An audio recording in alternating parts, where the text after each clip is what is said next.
कहने लगा जी नाराज ना हो, राम राम, मैं चालू। परमात्मा उठकर चल पड़े।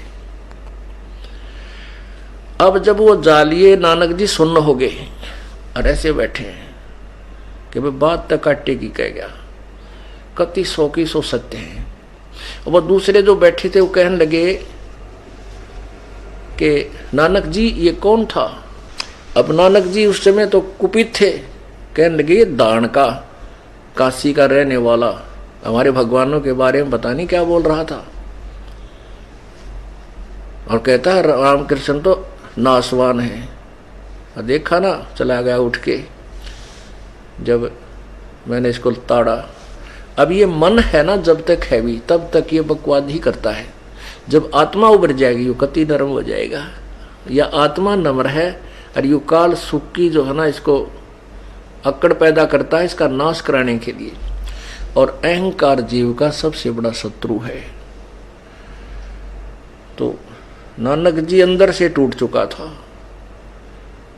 नौकरी पर भी गया, सारी रात चिंतन करता रहा, भाई ये बात तो काटे की है। गीता जी को खोलकर पढ़ रहा है, देख रहा है, जो की तो बातें सारी स्पष्ट है कि वो भगवान है कौन। फिर अंदर से प्रार्थना करता है, हे रब्बा एक बार उस संत को फिर भेज दे मेरे पास। परमात्मा चरण छू लूं, पकड़ लूंगा उससे पूरी डिस्कस करूंगा, मैं उसके साथ कोई विरोध नहीं करूंगा। अंदर से कई महीनों तक, 6 महीने तक ऐसे तड़फते रहे, रोते रहे। और जो साधना करते थे वो करने को मन कति नहीं करे। परमात्मा अंतर्यामी है, परमेश्वर फिर प्रकट हो गए कि अब यो लोहा गर्म हो लिया।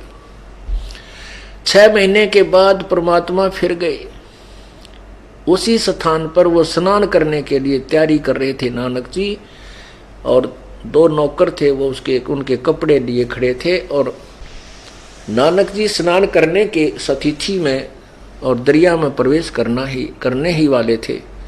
तब उस दिन परमात्मा ने ऐसी लीला की कि उस दिन केवल वो नानक जी को दिखाई दे रहे, अन्य किसी को नहीं।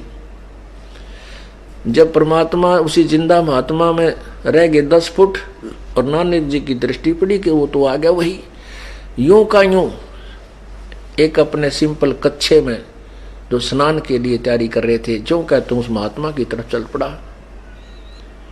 और खड़े खड़े बातें करने लगे। प्रणाम हुआ। अब और जो दर्शक नहा रहे थे या वो नौकर देख रहे हैं कि नानक जी इधर जाके किससे बातें कर रहा है, सब खड़े खड़े देख रहे। तो वो जो ग्रामीण नगर के लोग थे उन कहने लगे ये भगत है, और ये भगत इतने बावड़े होते आप बोलिया करें, पता नहीं कि जंतर मंत्र करता होगा, तुम अपना नावर चलो। अब उधर से वो नानक जी और कबीर जी की वार्ता फिर शुरू होती है।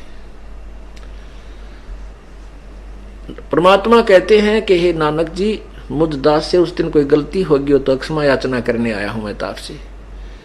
अब नानक जी तो अंदर से टूट चुके थे, आँखों में पानी भर कर कहने लगे, महात्मा बात तेरी सारी सच्ची, लेकिन मैं आँखें देखूं जो विश्वास हो भी, सचखंड भी कोई है, इससे ऊपर भगवान है, ये तो सत्य है कि गीता में लिखा है, लेकिन आज तक कोई भी हिंदू धर्म में इस बात को बताने वाला मुझे नहीं मिला। और आपकी बात अविश्वसनीय नहीं है, लेकिन मैं विश्वास कैसे करूं, कोई किसी ने आज तक मुझे बताया नहीं। मैं आपके उस सचखंड को देखूं और उस रब ने देखूं, जब मेरा विश्वास दृढ़ हो तब मानूं तेरी बात है। अब ये मन के जलती सी पीछा छोड़ रहे हैं। कहने लगे नानक जी कि मैं इस दरिया में छलांग लगाऊंगा और तू मुझे ढूंढ दे तो मैं तेरे को शक्तिशाली मानूंगा। परमात्मा बोले, परमात्मा ने वैसे ये कहा कि ये कोई परीक्षण नहीं होता प्रभु का, शक्तिशाली का या विद्वान का, फिर भी ले आपकी मौज है, लगाओ छलांग। अब जो ही उन्हें छलांग लगाई, परमात्मा ने नानक जी का मछली रूप धारण कर दिया और अपस्ट्रीम में ले गए उसको। अपस्ट्रीम में वो चल दिए नानक जी, यानी मछली अपने दरिया की विपरीत दिशा में भी जा सकती है, मछली में एक ऐसी गुण है। अब नानक जी ने तो सोचा था, नानक जी गोता लगा के मछली रूप धारण कर लिया स्वयं ही, उन्होंने सोचा मैं इधर जाता हूं, ये ढूंढेगा मुझे इधर को।